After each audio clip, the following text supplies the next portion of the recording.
Почитувани академици, почитуван господине Зоран Заев, председател на владата на Република.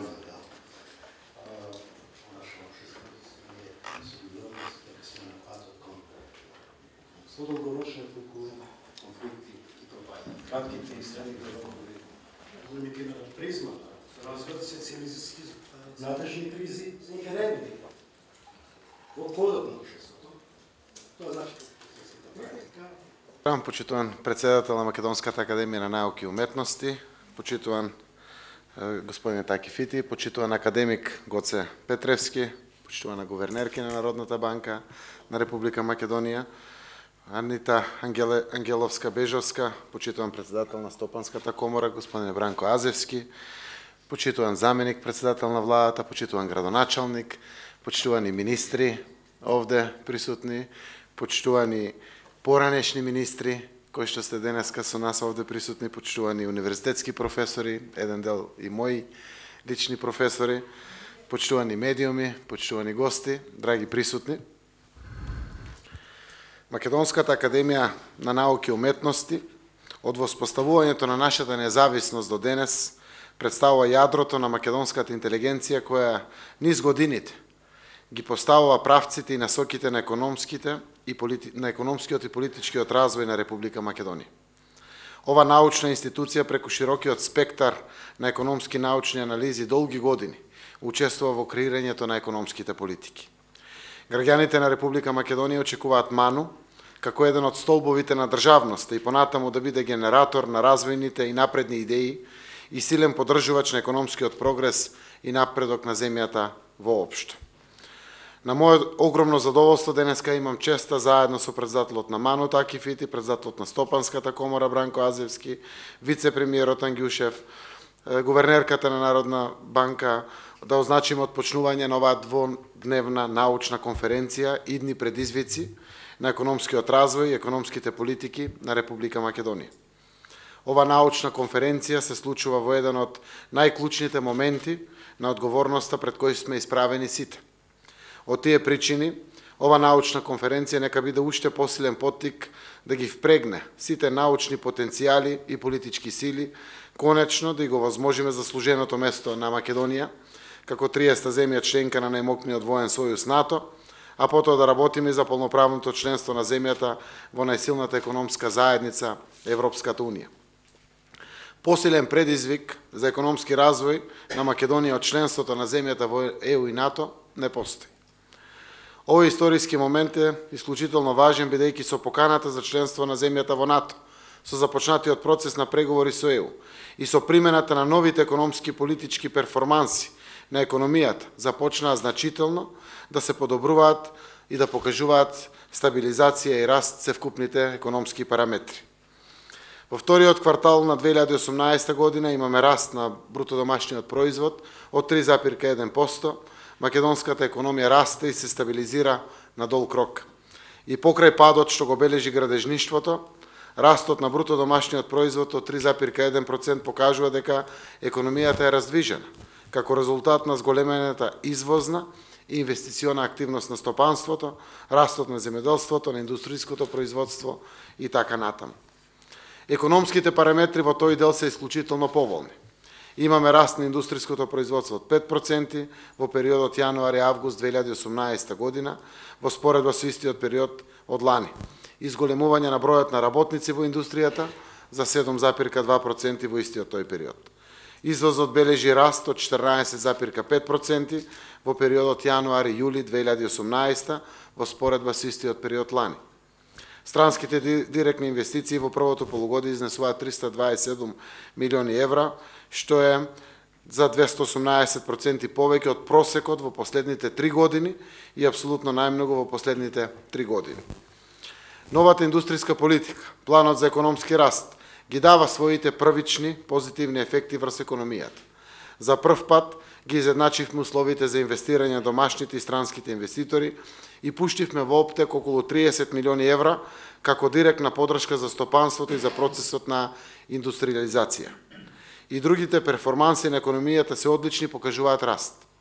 Во првото полугодие од 2018 година имаме зголемена наплата на даноци за 8% во споредба со истиот период минатата година, или тоа во апсолутни бројки изнесува 66 милиони евра повеќе приливи во буџетот по овој основ. Повратот на ДДВ кон компаниите се одвива навремено и неселективно. Од почетокот на годината, заклучно со август, во стопанството по овој основ вратени се вкупно 250 милиони евра. Тоа е силен поттик за приватниот сектор како главен двигател на економијата, пред се мислам на навременоста за враќањето на данокот на додадена вредност. Потврда дека економијата се движи во вистински правец покажуваат податоците за намалување на невработеноста и постојаниот пораст на просечната плата. Намалена е стапката на невработеност на 21,1%, што е историски најниско ниво досега. Во првото полугодие во 2018 се реализирале 10.000 нови вработувања на наши граѓани, што дополнително го забрзува и севкупниот раст. Просечната плата бележи постојан пораст. Во месец јуни 2018 година исплатена е за 6,1% повисока просечна плата во споредба со истиот период лани. Во сенка на референдумското изјаснување остана објавата на еден податок од Државниот завод за статистика кој посебно ме радува. Во првото полугодие на 2018 година во Република Македонија просечната малопродажна цена на електричната енергија за домакинствата се намалила за 4% во споредба со второто полугодие од 2017 година. Сите овие показатели, односно позитивни економски резултати, покажуваат дека економијата веќе чекори по вистинскиот пат. За да го продолжиме тој позитивен тренд, неопходно е да осигураме евроатлантската перспектива на земјата. Потребна ни е стабилизација на политичките процеси и влез на земјата во најмокниот сојуз НАТО, како и отпочнување на преговорите за влез во економската заедница најмокната Европската унија. Секако тоа е најсилната гаранција дека економскиот развој ќе продолжи со забрзано темпо. Факт е дека новите земји членки бележат големи економски растој и побрзо се доближуваат до животниот стандард на земјите членки на Европската унија. Исто така имаат подобрена деловна клима, поголем пораст на продуктивноста на трудот, забрзан напредок во структурните реформи за развој на приватниот сектор, забрзан извоз и подобрена институционална демократија.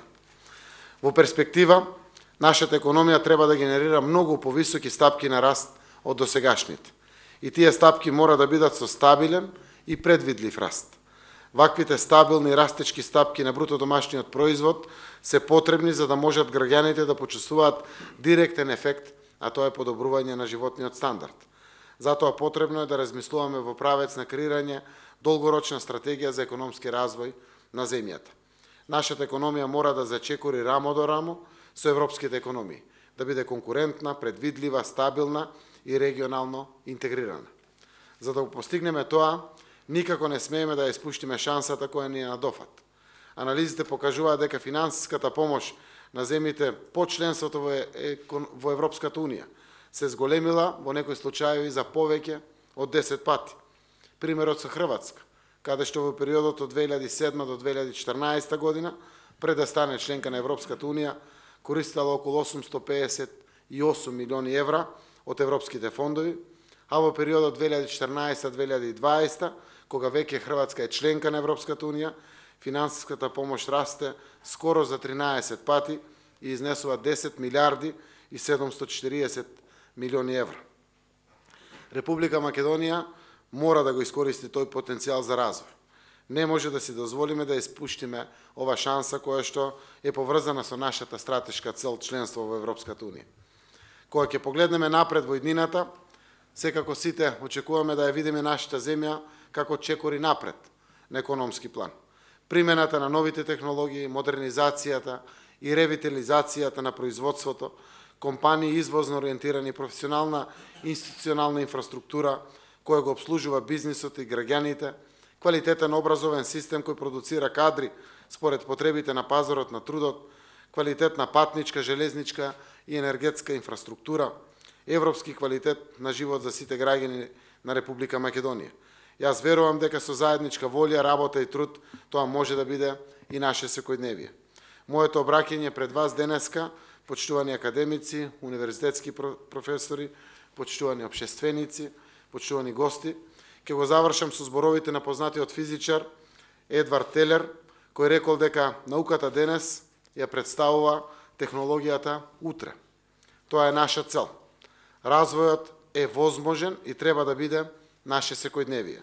Поддршката на научната работа и образовните реформи се силни политички определби и на оваа влада, и заедно со сите реформски процеси и економските политики треба да вродат со развој и употреба на нови технологии како нова додадена вредност во економијата. Во тој дух, сакам да охрабрам плодна дискусија денес и утре на научната конференција идни предизвици на економскиот развој и економските политики на Република Македонија. Моje искрено очекување како председател на владата е дека научните трудови, анализите, фактите, насоките и правците што ќе произлезат од оваа конференција ќе бидат силен инпут во понатамошното креирање на развојните економски политики на нашата земја.